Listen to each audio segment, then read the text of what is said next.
Fala, Ricardo. Opa! Tá aí! Tava falando bem de você, meu amigo Alexandre. Tá me ouvindo Tudo bem? bom? Tá me ouvindo bem. Beleza. Beleza? Olha, Não tá tô te entrando um vendo, monte não. de gente aí. O Cizenando, Ricardo Demartino, tem gente do meu curso de resiliência que veio lhe prestigiar, sabe? Que bom. Eu fiz uma propaganda. Eu falei, desde o início das minhas lives, eu falo, olha, eu vou fazer um negócio, eu não vou sempre falar de segurança, não. Às vezes eu vou trazer uns convidados diferentes.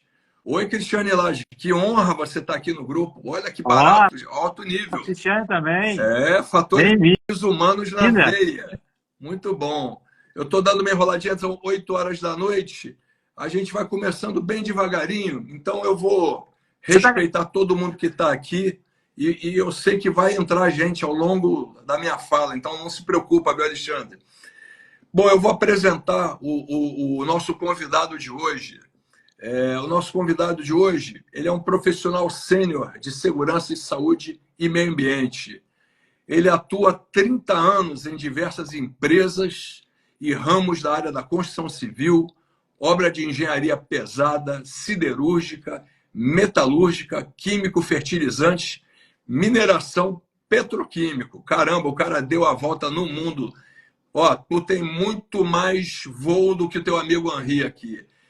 MBA em liderança, gestão de equipe e produtividade.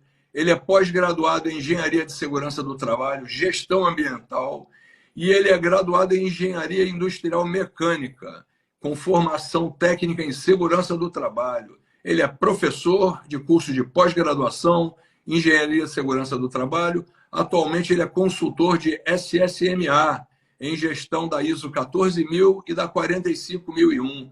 Segurança comportamental em foco em neurociência. Opa, isso aí é novo para mim. E hábitos seguros. Eu vou falar rapidinho a experiência dele. Ele trabalhou na Yara, trabalhou na Gerdau e trabalhou na Rodia. Então, eu só vou falar um negócio. Eu acho que eu sei que eu acertei. Não falo mais nada. Alexandre, por favor, se apresente. Ó, o Deodato Mansano, que está entrando aí, foi gerente também lá na Rodia. De repente é colega teu daquela época, não sei. Vamos lá, Alexandre, é contigo. Pode ser. Tá vendo a roda em 2000. Ó, faz pouco tempo, né? Mas 20, tá bom. 24 anos atrás.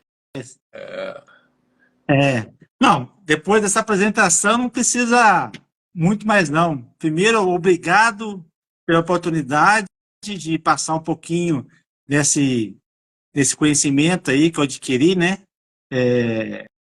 E apresentar isso. Eu já dei algumas palestras, seminários para várias empresas, mas em live, assim, acho que é a primeira vez que eu estou fazendo, então você é o mestre aí da primeira vez dessa estreia, né?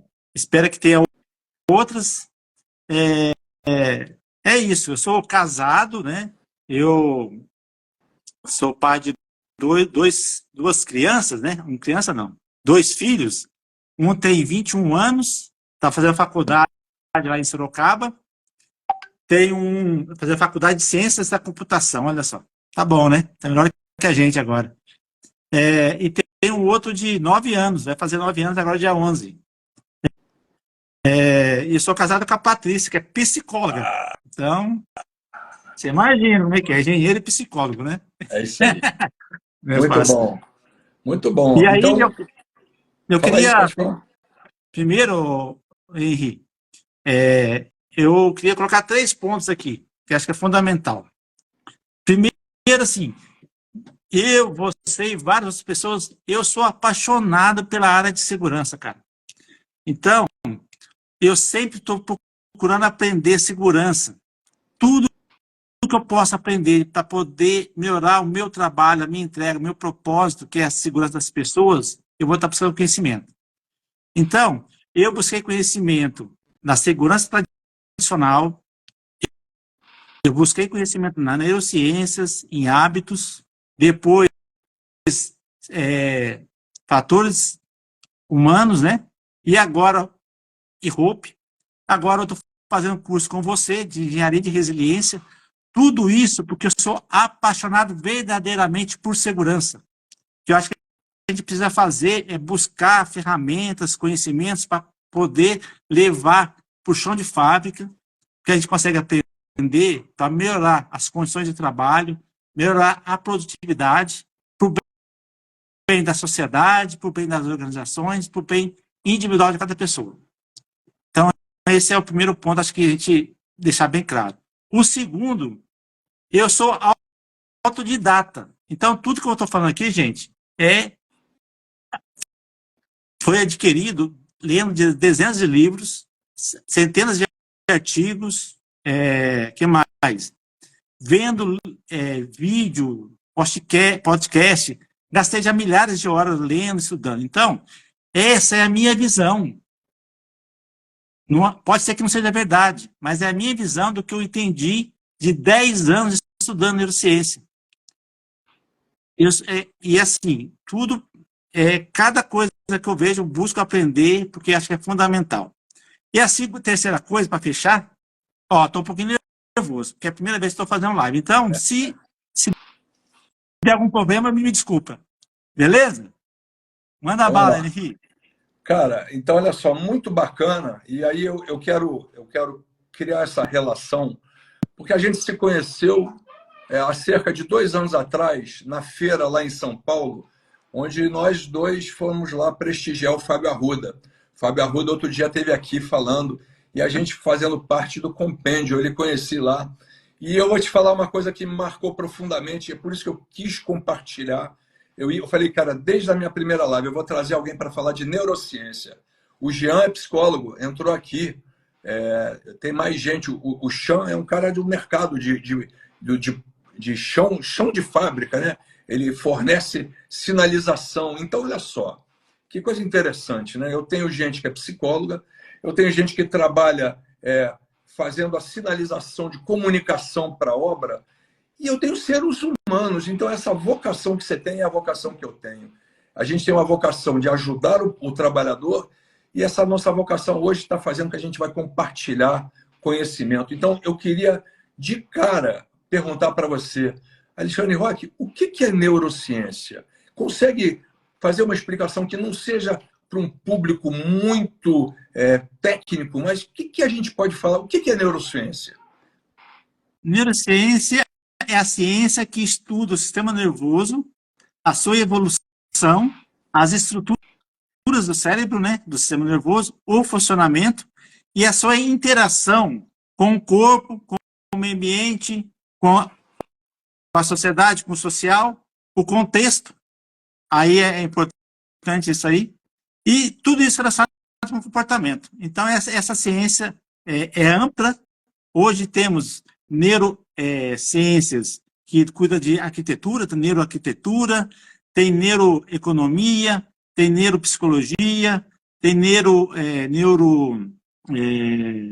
liderança. Bom, tudo isso são estudos, ciências, para poder aplicar a neurociência em cada ramo específico da sociedade. Então, eu criei esse termo, né, que é neurosafety, que é a tentativa de buscar conhecimento da neurociência para colaborar com a segurança. Então, eu tenho essa empresa, tenho esse slogan, a empresa, né, chamada Neurosafety, que é justamente tentar trazer o nosso conhecimento de neurociência para aplicar em segurança do trabalho. Eu vou comentar um negócio contigo, já que você falou isso. Você sabe que, ultimamente, artigos que eram muito complicados da academia estão entrando em livros muito mais fáceis da gente digerir. Eu vou citar a nossa colega Jamile, que fez o curso comigo do MBA, ela está aí, ela estava lendo exatamente O Rápido e Devagar, do Daniel Kahneman.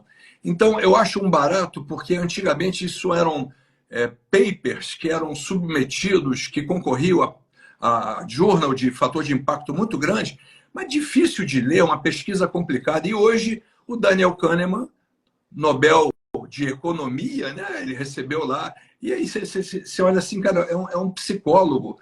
Como é que ele entra nessa história do rápido e devagar se tornar popular? Então, você está hoje aqui porque é uma tendência. A gente está... Olha, a Cristiane lá está falando, Neurosafety, um insight incrível. Então você está de parabéns, viu? Porque hoje o tema que está todo mundo buscando é ir além do que a gente já fazia, né? A gente tem que realmente evoluir, a gente tem que buscar outras coisas. Então eu vou deixar você falar agora e eu vou um pouco direcionar você. E, pô, fica à vontade, você fala o que você quiser, mas para a gente ter uma pauta. Então, eu falei do rápido e devagar, ele divide o cérebro, né? Lado direito, lado esquerdo. Conta um pouco para mim, para a gente explicar para o pessoal a evolução do cérebro. Tá, ok. Isso é importante, porque isso é a base para a gente poder entender o ser humano hoje, tá? Como é que o cérebro surgiu no mundo? Estudos indicam que há 550 milhões de anos atrás surgiu os primeiros neurônios. E por que ele surgiu? Por dois motivos. Necessidade interna e a necessidade externa. Que é o quê? Os unicelulares precisavam de energia. Então, para buscar energia, eles precisavam se movimentar. Então, os primeiros neurônios surgiram da necessidade de movimentação. Buscar energia, buscar comida, alimento, fora daquele local que estavam fixados. Então, aí começam a surgir os primeiros neurônios que vão ajudar na movimentação desses seres para buscar alimento fora do local que eles estavam lá. Isso é importante porque demorou, ou seja, estou falando de 550 milhões de anos atrás. Demorou milhões de anos para poder surgir o nosso cérebro hoje. Só que isso foi deixando marcas, né? Então, esse processo evolutivo que veio lá do começo da movimentação, hoje impacta no nosso dia a dia, que a gente vai explicar um pouquinho mais para frente. Bom, nosso sistema nervoso central, o nosso sistema nervoso, ele tem um sistema nervoso central, que é o encéfalo, né? A gente chama de cérebro, mas o ideal é chamar encéfalo. Tem a parte de sistema periférico, que é o parasimpático, simpático, mas aqui a gente vai tratar mais do sistema do encéfalo, né? E popularmente conhecido como cérebro. Bom, o cérebro ele é composto de 86 bilhões de neurônios. Quem descobriu isso foi uma pesquisadora brasileira chamada Suzana Uzel. Hoje ela está nos Estados Unidos. E é ela que fez o estudo que antigamente se falava que tinha 100 bilhões de células. Ela que fez o estudo, ciências, né? E aí provou que não, nós temos 86 bilhões de neurônios. Olha a informação importante da evolução. Desses 86 bilhões, 69 bilhões, olha só, mais de dois terços, estão numa região chamada cerebelo, que é o quê? É a movimentação. Toda a parte de movimento nosso, tal, é a parte, olha só, então, você fala, mas é só isso? Não, não é só isso. Estudos recentes estão falando o seguinte, que o cerebelo é responsável também por aprendizado. Olha só que interessante. A região que mais tem neurônios, lá no começo da nossa evolução, era um neurônio que é responsável pelo movimento. Depois, com a evolução, depois que entra os mamíferos, né, o ser humano, é responsável pela aprendizagem. E também pelos comportamentos. E como é que ele aprende? Por isso que a gente sempre fala de erro, né? Por que o erro é importante no aprendizado? Porque no cerebelo há uma marcação do erro. Então, se você erra, o cerebelo consegue, aí você tem um positivo e negativo, então você errou, então isso marca dentro do cerebelo, tem uma marcação lá, ó, não posso fazer mais assim. Então ele grava essa informação. Próxima vez que eu vou executar aquela mesma atividade, tem uma marcação lá, ó, já fiz errado aqui. Então, o erro é importante para o aprendizado. Legal. Se você não errar, você não aprende. Legal demais. Você acabou respondendo algumas perguntas que eu ia falar. Curiosidade sobre o cérebro, você já falou. Você falou um pouco. Eu queria que você, de repente, você me dissesse nesse cérebro, pelo que você já aprendeu ao longo desses anos, qual é a parte do cérebro que é responsável pelo treinamento, né? Porque você está falando uma experiência, né? Então, a pessoa tem que ter consciência que errou. É um processo que eu não sei se ele é tão automático, né? Porque às vezes você erra, mas você está convencido que errou, ou é aquele debate que a gente estava tendo essa semana. A consequência foi errada, foi indesejada, mas você diz que o insucesso, né, que a gente estava comentando essa semana, né, sucesso, é insucesso, isso tudo você diz que vai ser marcado, né? Então, em relação ao treinamento, como é que a gente aprende, né? Qual é o pulo do gato aí que você entendeu ao longo desses anos? Olha, são várias coisas, né? Primeiro, assim, ó, que a gente tem que entender como é que forma nossos ciclos neurais, né? Ele vem da experiência. Então, toda vez que eu aprendo uma coisa nova, é formado um novo circuito neural. Primeiro, ele é bem tênue, esse circuito neural. Ele é bem assim, imagina aquela estradinha, sabe, que você vai na roça, que tem a marcação ali bem fraquinha no chão. Aí você passa uma vez, passa duas, ou seja, vai passando, quanto mais você passa naquele caminho, mais aquele caminho vai ficando robusto, mais largo vai ficando. Então, um dos processos é esse. Então, vamos lá. Eu aprendi isso quando eu entendi como é que é jogo de basquete. Você imagina o seguinte, o cara pegou a bola, lançou. Quando ele lança a bola, ele pode lançar com mais força ou com menos força. Ele errou. Mas essa marcação, esse feedback, olha só o que eu estou falando, o feedback entre o erro e o acerto é fundamental para o aprendizado. Ou seja, ele lançou a bola, mais força, ele sabe, opa, eu tenho que lançar com menos força da próxima vez. Ele lança com menos força, não deu certo de novo. Ele vai tentando. Essa tentativa de acerto e erro, o feedback vai gravando no cerebelo, e todo comportamento é um movimento. Não tem comportamento sem movimento, por mais simples que seja. A pessoa vai falar com você não gostou, você já é o olhar que muda, é o lábio que fica diferente. Comportamento é um movimento de qualquer parte do corpo. E esse feedback vai ficando registrado lá. Só isso, Alexandre? Só repetição e feedback? Não. Tem que ser relevante para as pessoas que estão aprendendo. Se não for relevante, não adianta. Se vai ensinar alguma coisa para a pessoa que não quer, é muito mais difícil. Você sabe que eu estou lembrando desse exemplo que você falou do basquete, o Michael Jordan falou isso. Para ele ser aquele cara de sucesso, ele perdeu inúmeras vezes o último lance, ele arremessou, sei lá, uma quantidade enorme de bolas que não pegaram sequer no aro, e ele conta que na fase dele ainda de jogador da universidade, não foi selecionado para a seleção, né? Então ele carregou isso com ele e se tornou o melhor jogador do mundo. Tem muito a ver com o que você está me falando, né? O cérebro estabelece umas conexões e vai reforçando a conexão. Isso é para qualquer esporte, para qualquer área da vida, né? A gente pode dizer assim, ó, como é que você aprende a andar? É o mesmo processo, né? Como é que você aprende a escrever? Como você aprende a dirigir? Todos eles é o feedback entre o erro e o acerto, é o movimento que você faz, né? É a repetição, porque através da repetição é que vai reforçando o circuito neural. Tem que ser relevante, ou seja, quando você quer aprender a andar, a criança é relevante. O pai está lá chamando, vem cá meu filho, abraça ele, faz festa. A emoção é fundamental. Entendi. O envolvimento, né? Porque como é que você ensina adulto? Põe na cadeira, só não adianta.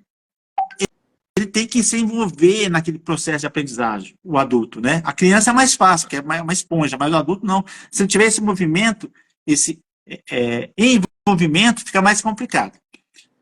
A emoção, eu já falei da emoção, então, juntando tudo isso aí, como é que eu consigo passar uma história para uma pessoa para poder marcar isso na vida dele? Vou dar um exemplo para você.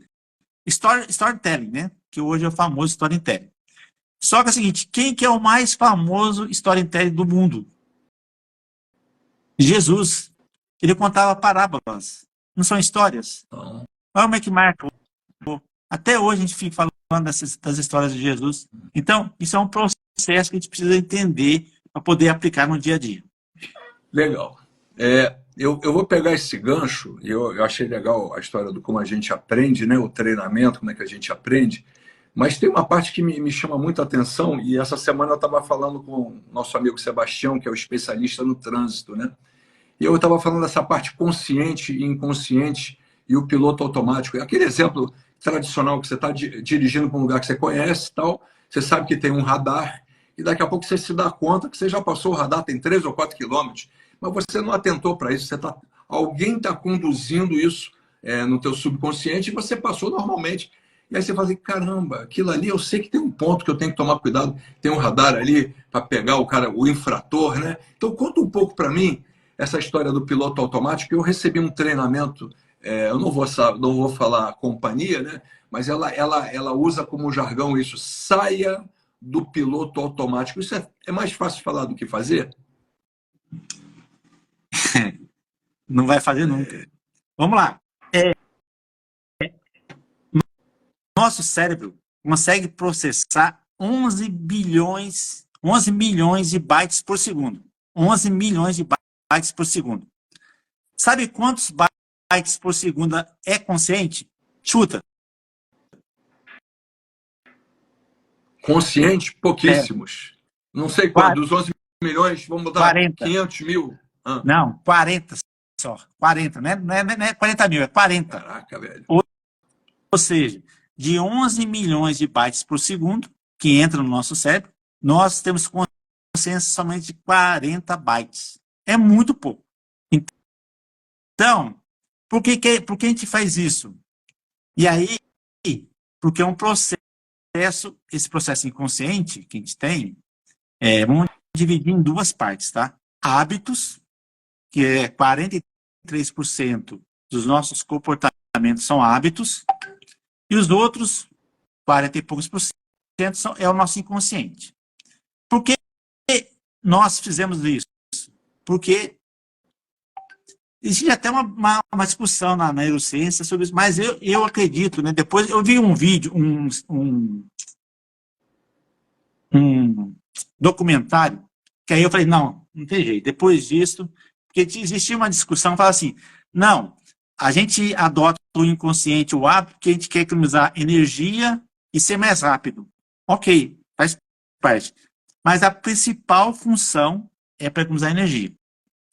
E aí, depois que eu vi esse documentário na Netflix chamado Enigmas do Universo, você pode entrar lá hoje, Enigmas do Universo, você vai ver o episódio chamado Perseguindo o Sol, que fala como a natureza persegue o Sol, porque precisa de energia.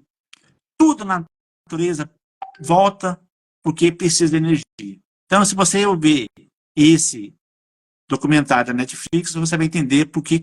E aí, vamos lá, nós evoluímos, o cérebro demorou milhões de anos para ter a evolução dele. Nós, seres humanos, com o nosso cérebro atual, só 2 milhões de anos, ou 1 milhão de anos. E aí, houve todo um processo de evolução que deixou marcas no nosso processo, no nosso DNA, deixou programas no nosso cérebro, né? Que vamos economizar energia o máximo possível. O nosso cérebro pensa como? Ele pensa em sobreviver. Ele acha que ainda está lá na savana africana, que lá não tem alimento, que lá não tem comida, lá não vai ter energia. Ele não sabe, porque está fechado no nosso crânio, né? Ele não sabe que hoje o alimento até é farto demais. O nosso problema hoje não é falta de alimento, é alimenta demais, de má qualidade. Isso afeta, né? Até a nossa saúde, mas ele não sabe disso. Ele acha que vai estar faltando comida. Então, todo o processo é isso. E aí, o que ele tem que faz para economizar energia? Ele automatiza processos, pensamentos, tomada de decisão, julgamentos. Tá ok? Legal. Então, esse processo, aí você fala assim, Alexandre, beleza. E aí? E o piloto automático é ruim ou é bom? A pergunta que eu faço para você. Quantos anos você dirige, Henri? Desde os 18. Vai. Vamos arredondar para 20. Eu estou fazendo 40 anos. 60, né? Então, 40 anos, vai. 40 anos. Você já bateu carro? Ah, claro. Já. Mas assim, desses 40 anos, quantas batidas você teve? 3. 3. Então, três, assim, ó. Você acha que você é um bom piloto ou mau piloto? Ninguém acha que é mau piloto, né? Essa pergunta não Não, mas vale. assim, Não, você concorda acho que comigo sou bom. que Acho você que e nesses 40 anos é tudo piloto automático? tem muito disso. Eu comento assim, até a gente está numa live. Essa semana eu estava no verde, avançando um sinal no verde normal, devia estar 40 por hora. Veio um ciclista do nada, numa esquina, passou atrás de um carro, me viu, eu vi, eu trepei no freio, o ABS armou e ele tentou passar na minha frente, eu zuni ele longe. Olha isso. Eu dirijo há 40 anos, não estava correndo, meu gerente de engenharia do meu lado. Eu lembro que você está falando do cérebro, eu sei que o nosso olho, ele não vê tudo que eu estou vendo aqui, né? Ele vê um foco muito pequeno e o cérebro reconstitui tudo isso. Tá certo o que eu estou falando? Exatamente. 5% só. O foco seu é só 5% da sua visão. É isso. Aí eu falo assim, eu vou pegar todo esse gancho que a gente falou, ok, é muito técnico, muito teórico, vamos trazer para a nossa realidade. Sabedor dessas conexões, dessas sinapses que se formam, desse hábito que a repetição torna o cara melhor. E você falou muito bem no início, cara, o falhar não é o problema, a gente vai aprender com a falha. O tentativa e erro é nosso. Mas eu tenho que falar para você que tenho, por exemplo, eu tenho uma colega chamada Maria, que ela está no nosso grupo, e ela é da área de saúde, né? E aí, como é que a gente pode abordar esse assunto que uma falha, num momento de um coração aberto no meio de uma cirurgia, a gente pode perder a vida? Então, eu queria entender como é que você encaixa aquela famosa percepção de risco que todo mundo cobra do trabalhador. Você pega a investigação de acidente, está lá, falta de percepção de risco. Bom, falta não, falta. Ele não pode ter falta, ele pode ter uma baixa. Falta é que nem eu vou tirar a tua pressão, Alexandre. Não, você não vai tirar, você vai medir a minha pressão. Então, o português é uma língua que tem que ser melhor trabalhada. Mas vamos lá. Se eu falar com todo esse ensinamento que você trouxe, vamos abordar percepção de risco. O que você pode agregar para a gente que está técnico de segurança, engenheiro de segurança, médicos, que está nesse dia a dia? O que você agrega para a gente essa conexão da percepção de risco com a nossa realidade? Tá. O que acontece? Eu vou só terminar lá o raciocínio para você entender, e vamos amarrar com essa pergunta sua. Então, como a gente é altamente inconsciente, vamos dizer assim, o piloto automático faz parte da nossa vida e ele erra menos que o nosso consciente. Porque se você é a primeira vez que vai fazer uma atividade, primeira vez que você dirigir o carro, você vai errar muito mais do que depois que você aprende a dirigir. Então, o piloto automático é muito eficiente, mas ele pode errar. Ele vai errar quando? Essa é a pergunta. Quando? Porque todo o nosso processo de tomada de decisão, a grande maioria dela é intuitiva. Esse que é a grande questão. Nosso processo de tomada de decisão é intuitivo. Ele pode estar certo ou pode estar errado. A questão é como a gente vai saber a diferença. Isso. Né? Esse é o desafio. Então, se você ler lá o livro do Kahneman, ele fala sobre isso, que a experiência nossa é fundamental. Quanto mais experiência você tem, menor a chance de você errar quando você está tomando decisão por intuição. Tá? Mas me conta, o cara experiente não erra? Erra, mas erra menos. Erra menos. Mas erra. Não. Todo mundo erra. Muito bom. Erro faz parte do ser humano. É isso. Mas ele vai errar menos. É isso. Entendeu?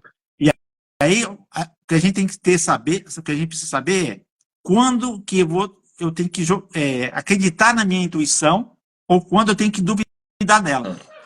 Quando que eu tenho que duvidar dela? Principalmente quando não tem muita experiência. Ou quando, o livro fala isso, né? Quando você está uma coisa rara, vamos imaginar, o que é uma coisa rara?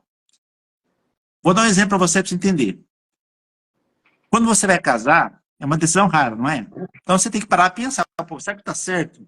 Será que eu vou casar com essa pessoa mesmo? É uma decisão rara, você nunca casou. Tem gente que casa mais de uma vez, né? 3, 4 vezes. Mas é uma decisão rara. Então, nesse momento, você tem que parar, opa, para e pensa. Agora, se é uma atividade comum sua, dirigir ou não, o processo automático do seu, a sua experiência, vai te ajudar a tomar a melhor decisão. Mas, vamos lá. Como que eu posso fazer para tomar uma decisão consciente? Tem um pesquisador da medicina chamado Gawande. Gawande. Atul Gawande. Isso. É o manifesto, o checklist, né? Isso. Ele fala que quando ele fez um estudo mundial, então, ele fez lá na Inglaterra, ele fez no mundo inteiro, em vários hospitais do mundo inteiro, centenas de hospitais, chegou assim de conclusão, que o checklist bem aplicado, esse é o desafio nosso, é fazer um checklist correto e bem aplicado. Você reduz em 40% o erro humano. A aviação já faz isso. Mas ele é médico. Ele é médico, né? Ele é médico. Aí eu comento com você, eu tenho checklist a dar com pau na minha obra. O meu dilema hoje no dia a dia, Alexandre, não é o checklist. O carro tem checklist, a ferramenta tem checklist, o equipamento tem checklist, e daqui a pouco está todo mundo botando conforme no automático. Então, eu volto naquela pergunta da percepção de risco. Porque eu questiono muito, né? Eu sou gestor de segurança, eu botei um procedimento, tem que cumprir, e aí a gente vê, inspeciona o equipamento, a cor do trimestre está ok, o cara botou ok e não está. Então, ele acha que aquilo ali está tomando o tempo dele. Eu estou pegando o gancho que você está falando, o automatismo, né? Ele bota conforme e não está com essa associação que o Gawande falou, que ele está lá na mesa de cirurgia, tem que ter esse checklist, a enfermeira tem que verificar, tem que seguir um passo a passo. A aviação é muito assim, ela segue mas eu estou tentando trazer para o meu mundo, o nosso mundo assim de obra. Então eu vou voltar. Eu falei, obrigado, realmente eu não tinha esperado você concluir, mas vamos voltar lá para a tal da percepção de risco. Como é que eu trabalho isso no trabalhador para tentar tirar benefício de tudo que você falou até agora? Tá. Vamos fechar a questão do checklist. O que acontece hoje, não só no nosso trabalho, mas em qualquer lugar, é um mundo de informação desnecessária. Então, isso é verdade. Então, se você pega o checklist da aviação, o que é necessário, o que é importante ali, ele precisa checar. E na medicina, a mesma coisa.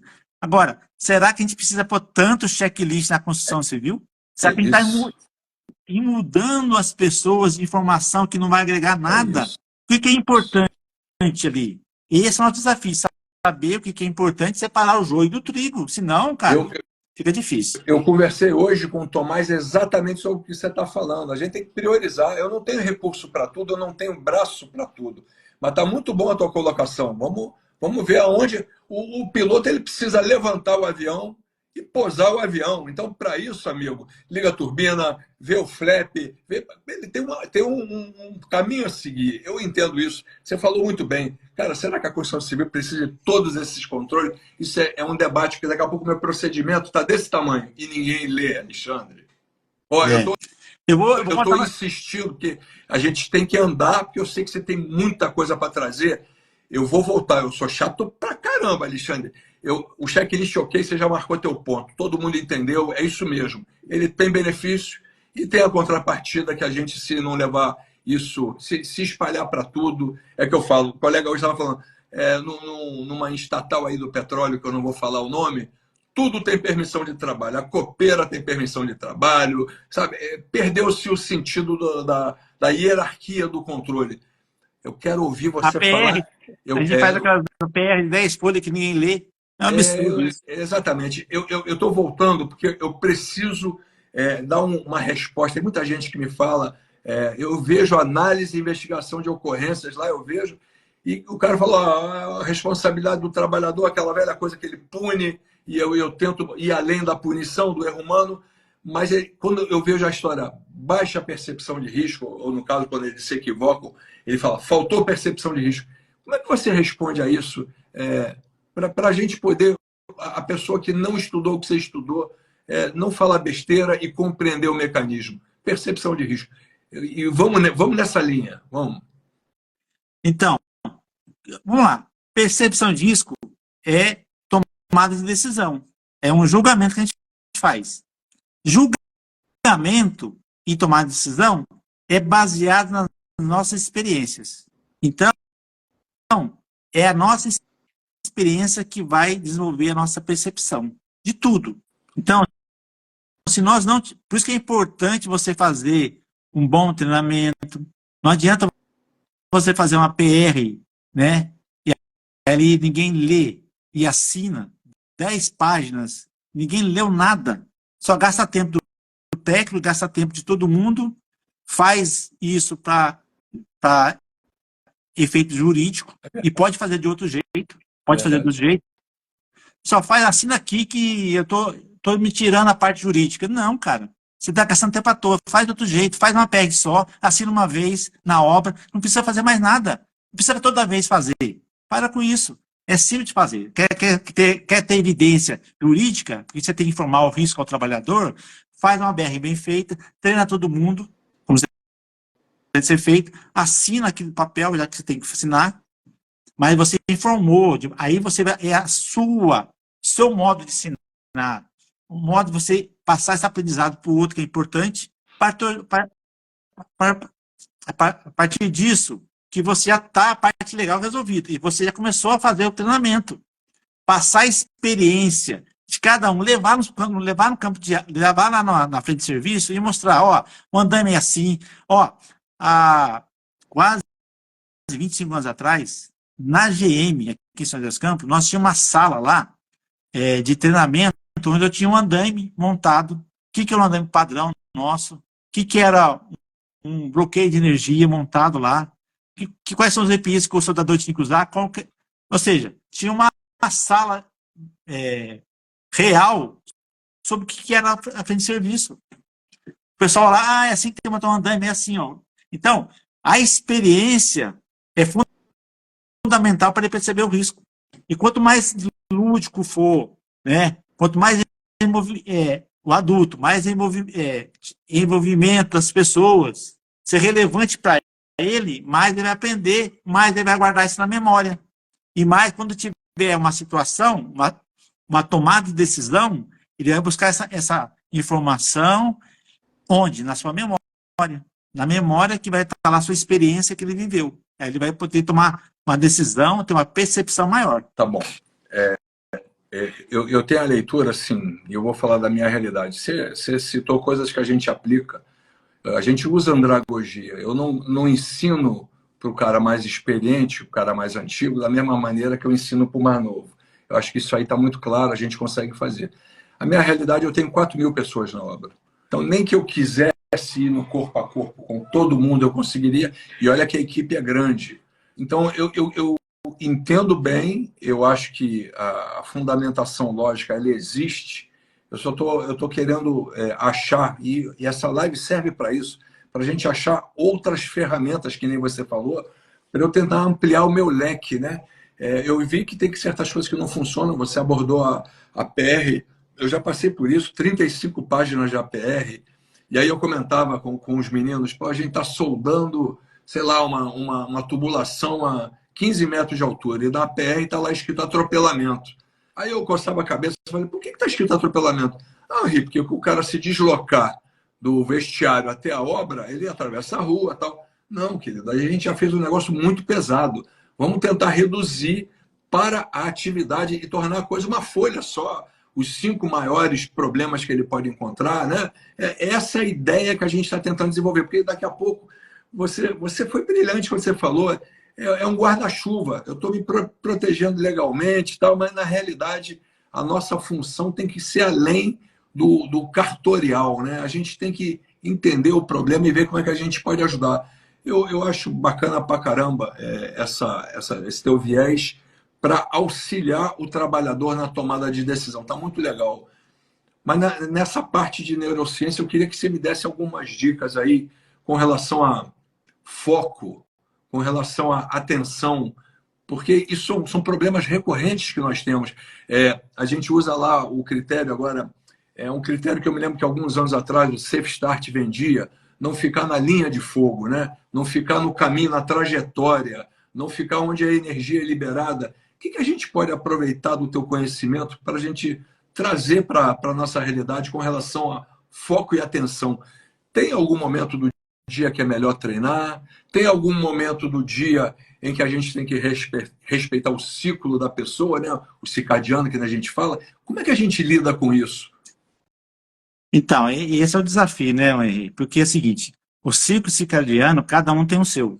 Eu, por exemplo, chego às 5 horas, a minha energia vai quase zero. Eu tenho que tomar café, eu tenho que sair. Se eu parar para ler alguma coisa, para mim é terrível. Legal, então, hein? A gente não dá. é parecido demais, hein? 6h30 da tarde eu estou de boca aberta, meu irmão. Vai lá!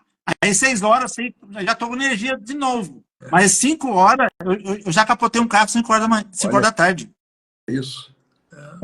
Eu estava saindo de Pinda aqui, estava chegando perto de São José dos Campos, estava eu e o rapaz conversando, ele saiu do carro, conversando com ele, saiu do carro, 10 segundos depois eu capotei o carro, porque eu dormi. A energia minha era 5h30 da tarde, mais ou menos. Pra você ver. Então, cada pessoa tem um seu. Então, não dá para falar que qual o melhor horário, né? Mas também, vou pegar o gancho que você falou. Quantos anos você já dirigia? Faz 2020, fazia uns 15 anos. Não quer dizer que você não tinha o entendimento, você não tinha o hábito, você tinha tudo. Você tinha o controle mas o corpo, ele reage, ele desarma o disjuntor, né, que a gente fala, né? Não tem jeito. Eu tenho que fazer, procurar alguma coisa, às vezes às 5 horas, às vezes dá 4 horas, na última empresa que eu estava trabalhando, dava 4h30 eu ir para a obra, 5 horas, eu vou para a obra, porque lá não é. Energia tem que estar, barulho, não sei o quê, olha, conversa com uma pessoa, conversa com a outra. Então, agora, você vai para frente do computador, começa a ler alguma coisa, é terrível. Então, vamos lá. Então, o foco é atenção. Foco e atenção, que eu perguntei. É que eu te atrapalhei, desculpa no raciocínio, vamos lá. Então, foco e atenção, cara, eu vou para você. É difícil, porque a gente tem que ter a intenção, entendeu? Esse é o desafio, porque, vamos lá, como é que você aprende? Você tem que, uma das coisas para aprender, que eu acho que eu não falei lá na hora, você tem que ter a intenção. Então, se você não tem intenção, quando você tem intenção, você vai pôr foco e atenção para aprender alguma coisa, entendeu? Então, é fundamental a intenção. Se você não tem intenção, dificilmente vai ter foco e atenção, porque você não tem energia. Vou dar um exemplo para você. Ó. Você fazer esse movimento aqui e olhar a unha sua, olha aí para você ver. Você consegue ver, só o resto tudo fica meio nublado, não é isso? Põe o dedo aqui do lado, ó, e junta aqui, você consegue ver as duas unhas. Separa um pouquinho. Aqui, ó, uns 10 centímetros. É um ou outro. Você consegue olhar uma unha ou a outra. Você nunca vai conseguir dar atenção para as duas coisas ao mesmo tempo. Esse é o nosso problema. O que a gente faz? A gente troca pontos de vista. A gente fica trocando uma hora para cá. A gente acha que pode fazer duas coisas ao mesmo tempo. E não consegue. A nossa atenção, ela é focada. É 5% só da nossa visão que dá foco e atenção. O resto, 95%, está do lado. Quem cuida dos outros 95% do foco é o nosso inconsciente. Então, ele reconstrói tudo isso. O que você está me falando é que na hora que eu estou dimensionando alguma coisa, uma máquina, e ele precisa ter controle simultâneo, tem tudo para dar errado se estiver fora do campo de visão. Então, isso vai lá o Adilson que fala muito do design for safety, né? Eu tenho que entender o que o olho humano é capaz de pegar, né? E tentar me adequar com isso. Muito bom, cara, muito bom. Mas assim, você pode trocar foco, né? Você pode trocar Quando eu faço esse movimento e você olha uma hora para o outro, você faz isso rapidamente, você consegue fazer. Qual é a questão? Você vai cansar mais. Se você cansar mais, o seu consciente fica menos acessível. Quem vai tomar conta é o seu inconsciente. Você está cansado. O consciente sempre vai consumir mais energia que o inconsciente nosso. Então, se você está trocando atenção todo momento, uma hora vai cansar e você vai perder a consciência do que está fazendo. Entendi. Entendeu? Entendi. Eu queria que você abordasse, e aí eu vou voltar no livro do Kahneman, né? Porque muito do trabalho dele, que deu a premiação dele, são os vieses, né? Ele chama de heurísticas, né? Isso são os atalhos que a gente tem. Eu queria que você falasse um pouco, isso é bem bacana. Então, o viés, ele é um ponto cego nosso, né? Do nosso pensamento, que reduz a precisão na tomada de decisão. Entendeu? Porque são programas que vêm no nosso DNA ou vêm no nosso programa, né? Que a gente é inconsciente e a gente não consegue tomar decisão sem quase nenhuma decisão, sem os nossos vieses. Só para ter uma ideia, já está mapeado mais de 180 tipos de viés na nossa vida. A gente começou com viés de confirmação, viés de ancoragem. Quanto você falou? 100 e? Tem mais de 180, parece que tem mais de 200. Caramba. Existe um codex, existe uma figura que lhe mostra, nesse codex, nesse gráfico, vamos dizer assim, 180 vieses já cadastrados. E já passou mais de 200. Então, você vê que a todo momento a gente está tomando decisão baseado... Mas, assim, qual é o problema dos vieses? Qual é o problema do piloto automático ou do inconsciente? Tudo isso. É que ele foi funcional, ele foi fundamental para a nossa sobrevivência, para a nossa evolução, lá na savana africana. A questão é que hoje a gente não vive mais na savana africana. E ele toma a decisão do mesmo jeito que tivesse lá. O desafio nosso é saber a diferença que, essa decisão não tem nada a ver com o nosso passado. Porque ele vai, o que o nosso cérebro faz? Ele vai tentar simplificar. A gente sempre fala assim, né? O pessoal fala assim, cartesiano ou sistemático. Não é isso na nossa discussão lá? Corinthians ou Palmeiras? Dama ou Antártica? Preto ou branco? Esquerda ou direita? O que a gente está fazendo? A gente está simplificando as coisas, categorizando, simplificando para tomar decisão. Mas eu acho super natural fazer isso. É o que você falou, é a economia de energia, né? Exatamente. Só que aí o desafio é saber o seguinte, quando que eu vou tomar a decisão baseada, né, na intuição, que é aquela que a gente já conversou aqui. A intuição está correta ou não? Está baseada... É uma decisão baseada na informação, na experiência nossa, ou uma coisa rara que aconteceu. Então, imagina o seguinte, você vai operar uma máquina pela primeira vez, aí você tem a experiência sua de 10, 15 anos numa outra máquina, num outro tipo de máquina A. E aí a empresa lá comprou a máquina B, e você vai operar a máquina B. Só que a sua experiência é na máquina A. Quando você vai tomar decisão naquela máquina ali, você está tomando decisão baseada na máquina A, não na B, na nova. Esse é o desafio nosso. Mudar essa percepção das pessoas que, essa máquina não é mais a A, essa máquina é nova, é a B. E você tem que tomar decisão baseada no que você aprendeu da máquina B. Que a nossa experiência é tudo na A. Imagina, 15 anos, 20 anos, 30 anos operando a máquina, aí vem a máquina nova. Nem precisa ser tudo isso. Eu tenho um fato real que aconteceu numa obra que eu era gestor de segurança. Trocaram o guindaste, porque precisaram do operador para ir para uma máquina maior. Foram na máquina de 70 toneladas, tiraram o menino, foi para de 500. E quem opera de 70, Cata um garoto que está lá na movimentação com um guindastezinho de pneu, menorzinho, de 25 toneladas. Rapaz, o automatismo é diferente, a máquina é diferente, a relação dele, eu entendo perfeitamente o que você está falando.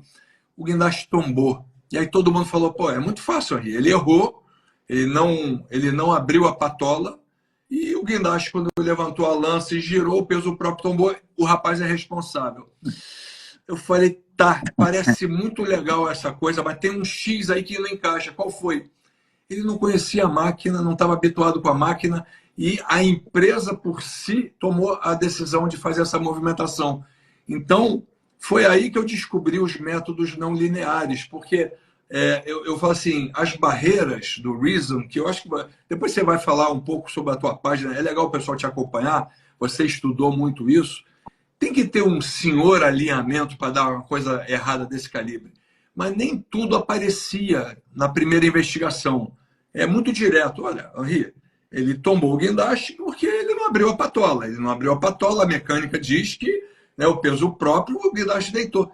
Está tudo certo com a investigação, mas ela não enxergou o que você acabou de falar. Por quê? Porque a gente, em princípio, a gente não olha. Eu sou engenheiro de segurança, eu não sou psicólogo, eu não entendo nada de neurociência, sabe?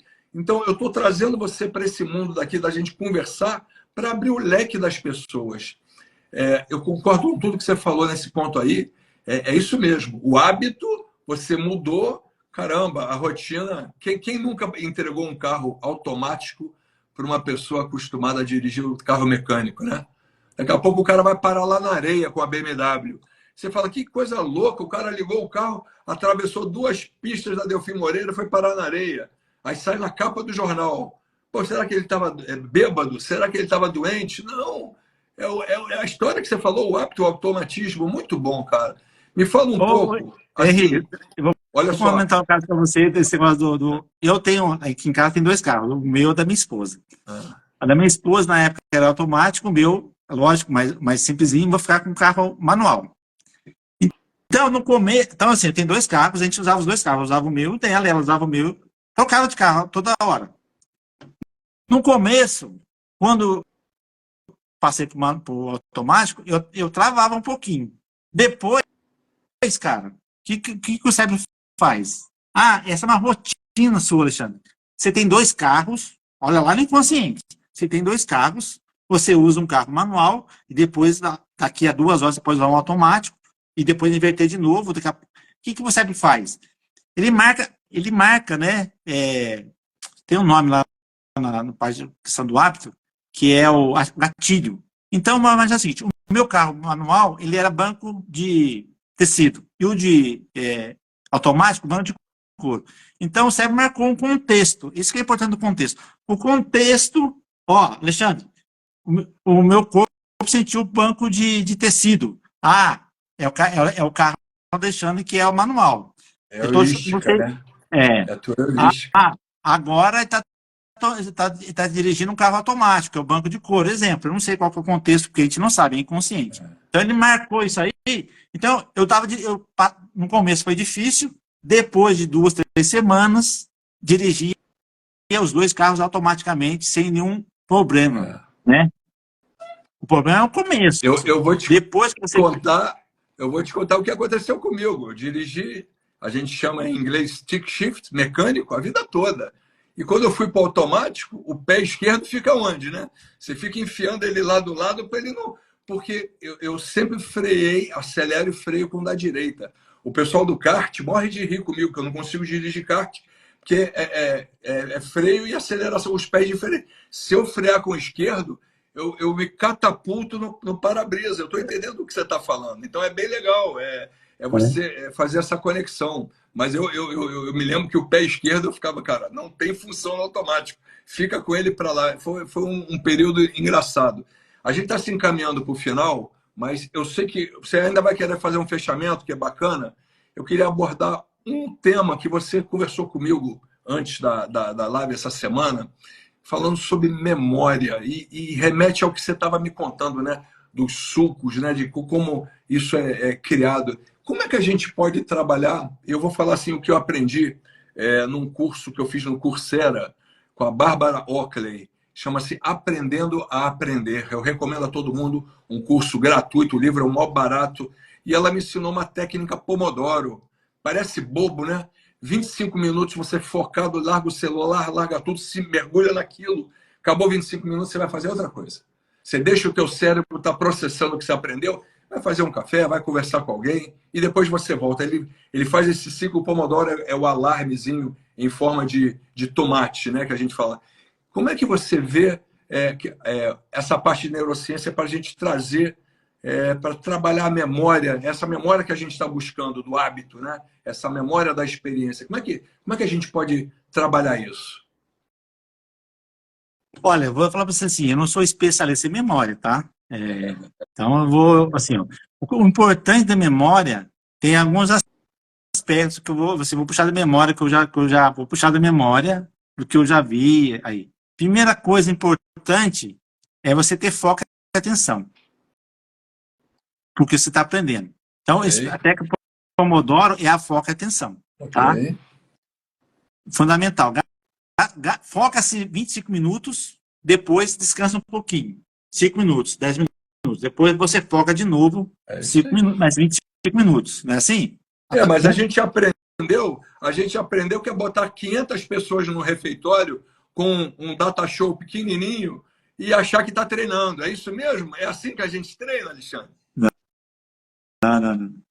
O treinamento, assim, quanto mais lúdico for, quanto mais ativo e envolvimento for, storytelling, melhor né? Mas com relação à memória, então vamos lá. Foca a atenção. O que é esses 5 minutos, 10 minutos que você faz para poder depois começar de novo com foco? Por isso que a gente fala que o piloto automático é diferente do consciente, porque o consciente, você está focando naquele momento, você está no presente, certo? É o foco, a atenção sua. Só que 25 minutos já cansa, muito. Já cansou. Dizem que até de 7 a 11 minutos é o máximo que você prende a atenção da pessoa. É verdade isso? Pode não. O pessoal fala que até 50 minutos, aí depende da didática, depende de muitos fatores, né? Mas 50 minutos é o máximo, entendeu? Atenção de 50 minutos, eu acho difícil demais. Não é atenção. Estou dizendo que é a questão do treinamento. Porque aí no meio do treinamento você pode fazer uma parada, conversar com uma pessoa, fazer uma piada. Isso tudo vai... Agora, você pegar 50 minutos, só pegar a palestra, a apresentação, em 50 minutos, não vai adiantar. 50 minutos lendo norma, um abraço, né? Aí é um absurdo. Aí não vai entrar por aqui, sair por aqui, ninguém só marcou a presença só. A experiência mesmo, a atenção que você tem que chamar das pessoas não vai ficar. Então, até que o Pomodoro, então vamos lá. 3 coisas importantes. Foca e atenção, quando você está aprendendo, 25 minutos, no caso, é seu, né? Depois você dá uma descansada. O que é esse descansar? É o intervalo. Você tem que intercalar aprendizados, entendeu? Então você descansa, vai tomar um café, vai conversar com alguém, vai ver a paisagem, que aí você descansou o seu consciente e aí ele vai estar descansado pelos próximos 25 minutos, tá ok? Legal. Uma outra coisa importante é o sono. Dormir bem. Por quê? Que é no sono que o cérebro vai fazer uma limpeza, descartar que é lixo, vai gravar o que você guardou, o que você pôs foco, e vai fazer uma limpeza aí das sujeiras do sangue, né? Do líquido, tudo. Então, quanto que eu tenho que dormir? De 6 a 8 horas. Isso é um sonho de consumo que eu não tenho mais, Alexandre, desculpa. Isso aí você pode contar para a garotada. Hoje eu durmo muito menos do que isso. Eu lembrei de Napoleão, né? As crianças dormem 8, as mulheres dormem 6 e o guerreiro vai dormir só 4. Eu estou indo com 60 anos de idade, estou dormindo pouco. Eu vou tentar melhorar, viu, Alexandre? Deixa eu te falar. 8 horas e 58 minutos. Passou voando, irmão. Passou voando. Nosso tempo está acabando. Eu queria fazer um fechamento com você. Você desse uma palavra. Cara, se tivesse uma coisa que a gente tem que incorporar de tudo que foi falado hoje na nossa vida a partir de amanhã de manhã. Uma coisa sobre neurociência que vai dar um ganho para a gente, qual que você recomendaria?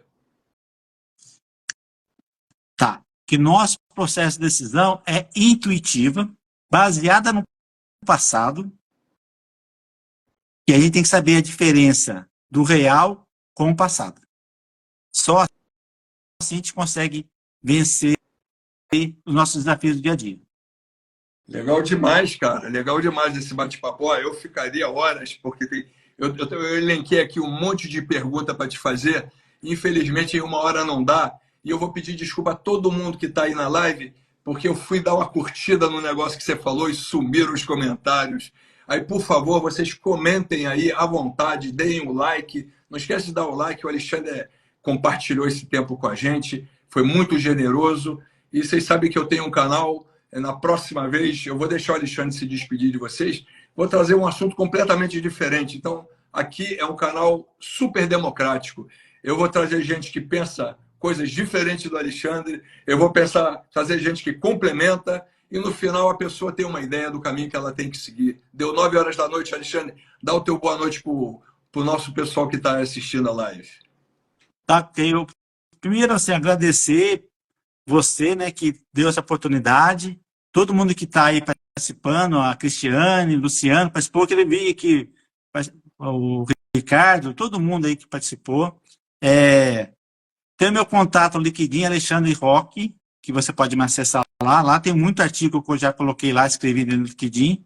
Eu também tenho seminários na área de neurociência, né, neurosafety. Então, eu tenho seminários aí para 8 horas, para liderança, para o pessoal de chão de fábrica.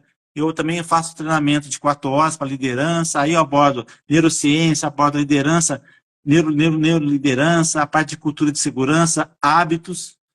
Para quem quiser entrar em contato, tem esse meu LinkedIn, né? Que lá a gente pode me encontrar para a gente poder conversar, entender um pouquinho.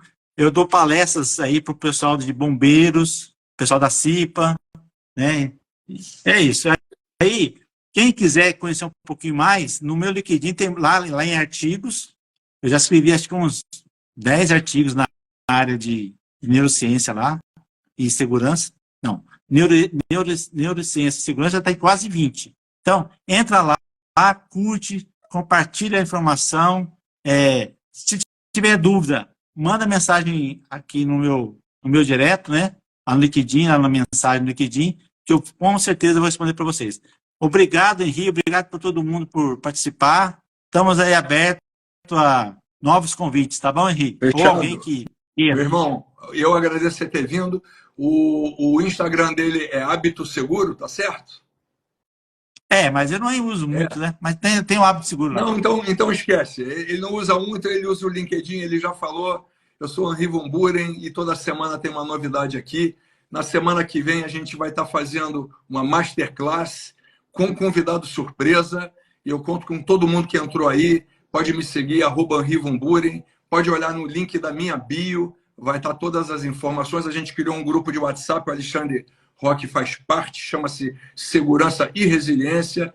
E eu também, para quem está interessado em conhecer mais sobre resiliência, eu estou aqui, eu forneço um curso, e eu acho que já tem 48 pessoas no curso matriculadas, e a gente está crescendo essa comunidade bem legal. Lá. Então, Alexandre, muito obrigado por ter aceitado o convite. Muito obrigado pela tua generosidade em compartilhar conhecimento. O que você fala, para mim, é muita novidade. Vai me obrigar a ir trabalhar, a tentar mergulhar um pouco nesse mundo. E eu abro esse canal de duas mãos, né?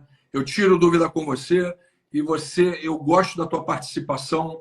A gente cresce muito ouvindo ponto contra ponto e decidindo por si próprio. Não tem uma só verdade. Então, eu estou aqui para abrir o canal e eu vou abrir para gente que vai falar, olha, eu penso diferente do Alexandre Roque. Não tem problema. A gente, no final das contas, vai somar o positivo e o negativo, vai separar o que interessa para a gente. Muito obrigado a todos que assistiram e desejo... Sim. Fala. Tá gravado, não vai ficar gravado, não vai? Vai ficar gravado. Eu perdi os comentários, agora eu vou lá no meu iPad, entrar no Instagram, para acabar a gravação, para poder gravar. Aqui eu estou com medo de mexer e perder a gravação. Então, gente, tá bom. muito obrigado e até a próxima. Semana que vem, Masterclass, dia 8, 8 horas da noite, vai ser pelo Zoom. Eu compartilharei o link. O Alexandre Roque, a paz, meu irmão. Você foi bacana demais hoje. Obrigado, hein? Até mais, um abraço. Abraço.